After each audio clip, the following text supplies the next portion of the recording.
Hello, Gunner James 105. So, part two then. I've decided to do part one and then part two.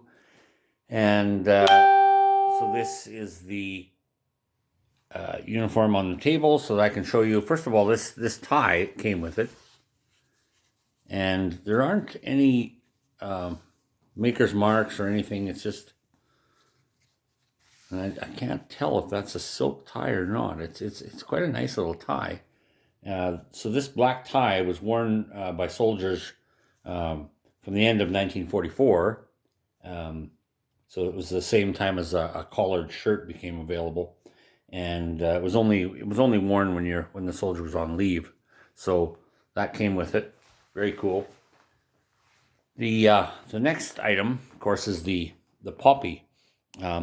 We used to have different types of poppies. This one here is not a new version. They went from a green to a black. Now they've gone back to a green center. And so this was on the uniform when I got it. So this is for, of course, Remembrance Day. And so that came with the uniform. This I found when I went to undo this button. It was up under here. I'd actually jabbed my my finger on the pin. So this then is, and as I mentioned earlier, when they were going through Holland, then they had liberated that city of Leeuwarden. I don't know if this was perhaps presented to this soldier at that time when the city was liberated. This is the flag from Holland or the Netherlands on a pin. So he had that then kept under that pocket.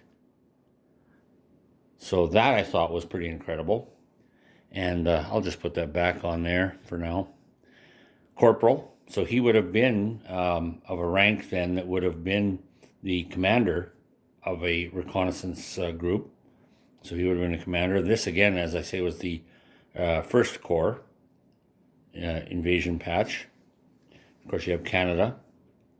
There are different variations of this, but at the time we have the RCD, Royal Canadian Dragoons.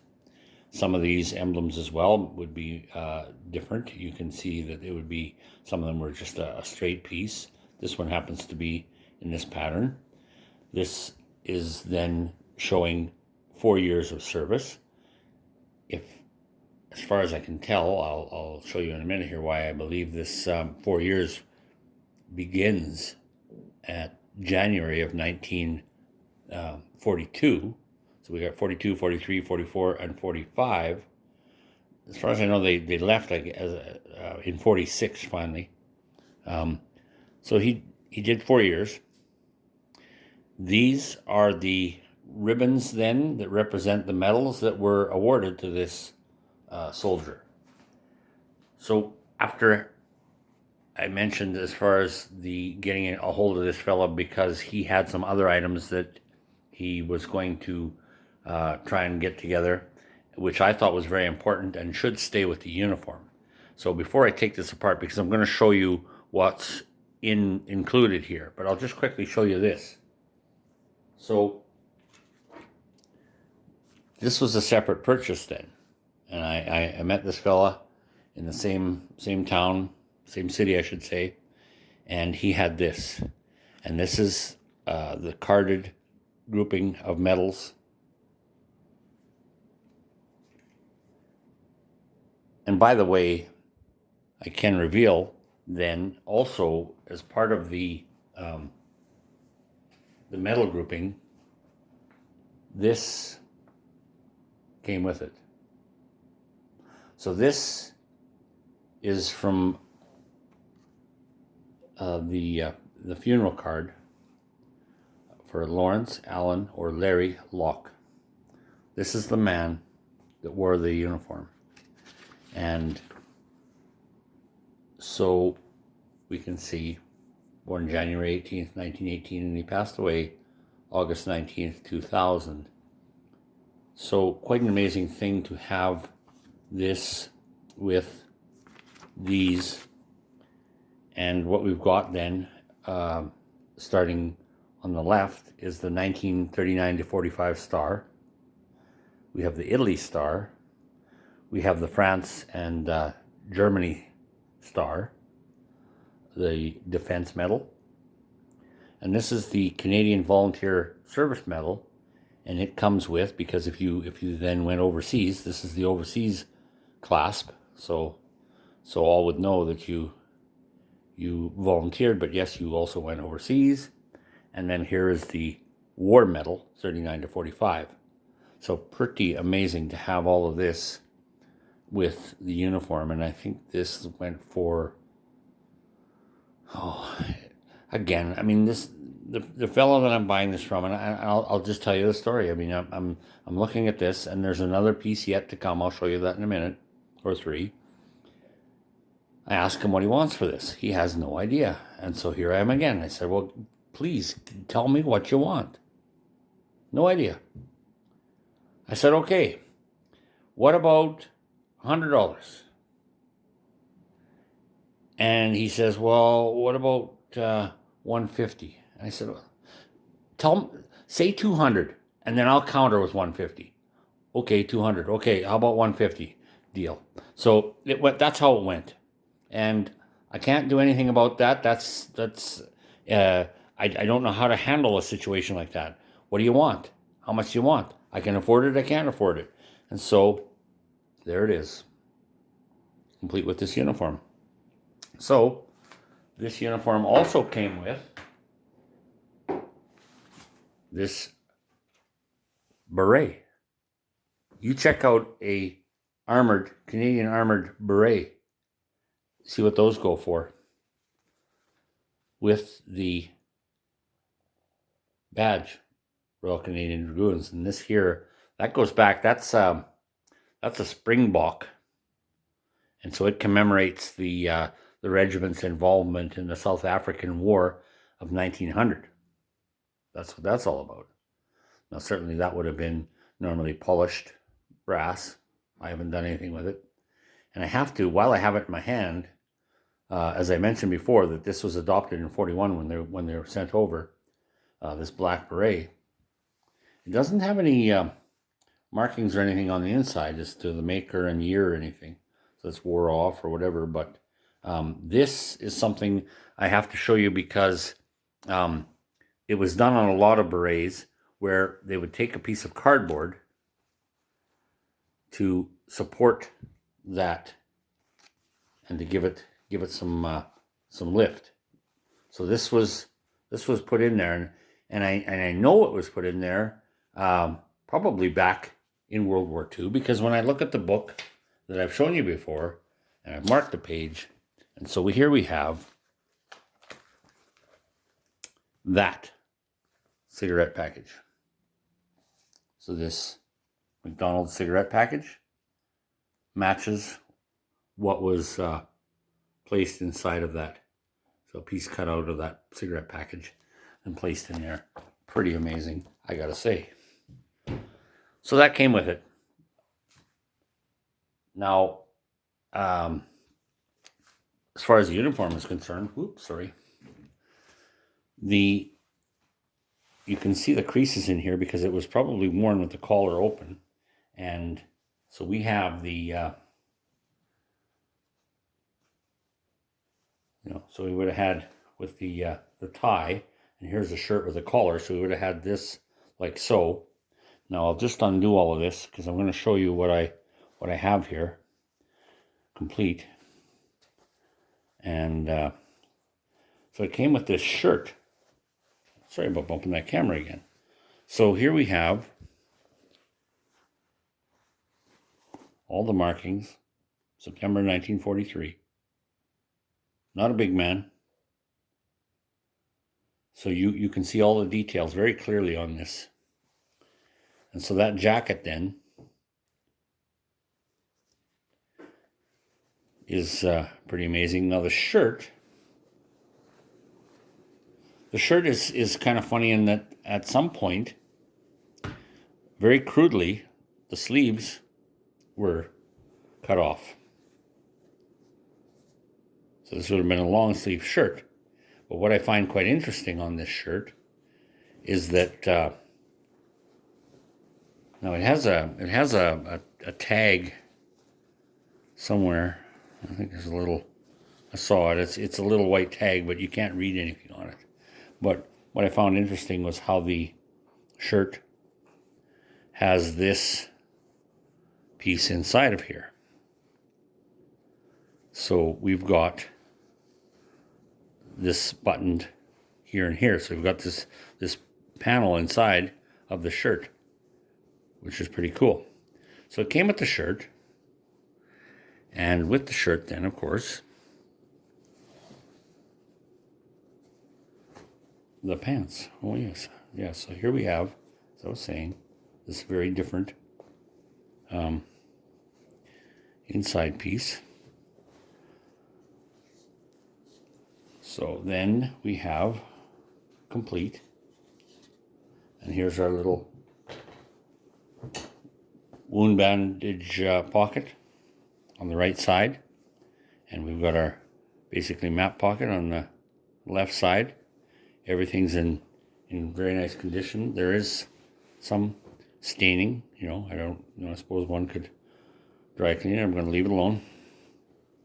And inside we have then size 8. We've got on this one, February 1944. I'm not sure what the other one, the battle dress trousers, serge. And I remember when I used to have a waist of around 32 inches. And so February 1944, tip-top tailors, and I think on the other, I missed showing you that, but there's the sea broad arrow on there, and everything in really nice condition. So this here then was worn by Lawrence Locke. So I'm going to move this out of the way because I need to show you the other item that came with this. There's our sea broad arrow on there. Very nice, and of course, yeah, it's not Tip Top Tailors. This one, it's Duval, and I'm not sure what that's. Something Shire clothes, Toronto. And so, and of course, these ribbons all match with the maple leaf, signifying the overseas clasp awarded. So when this was, so I've got this photo, and this also came with the medals. So what we're showing here is the Canadian Armored Corps Recruit Draft Toronto Exhibition, January 7th, 1942. And then we see over here, written in pen, that's Larry Locke. We'll focus. So right there. So there he is in his great coat. This is obviously winter, as in there's your, it's not green grass, that's snow. So they're wearing their great coats. And the beret would have then been, at that time, as I mentioned, they weren't, being armored. They would have had the green beret. This one happens to be badged artillery, but we'd substitute that. And if you notice in the photo, this armored corps. So when he wasn't part of the Royal Canadian Dragoons, but you can look at any one of these cap badges if it'll focus. If it won't focus, then I will just show you that I came up with the exact same cap badge for the Armored Corps that is in this photograph. So in this photograph then, I have the greatcoat, beret, cap badge, puttees. I do not have, when I say greatcoat, I'll explain that in a minute. I don't have the period correct boots yet, but other than that, or the gloves perhaps, but everything that you see here, I have as part of the collection, because the greatcoat, I had one where the place I work, the customer says, hey, I got some things for you. It used to belong to my dad when he was in World War II. This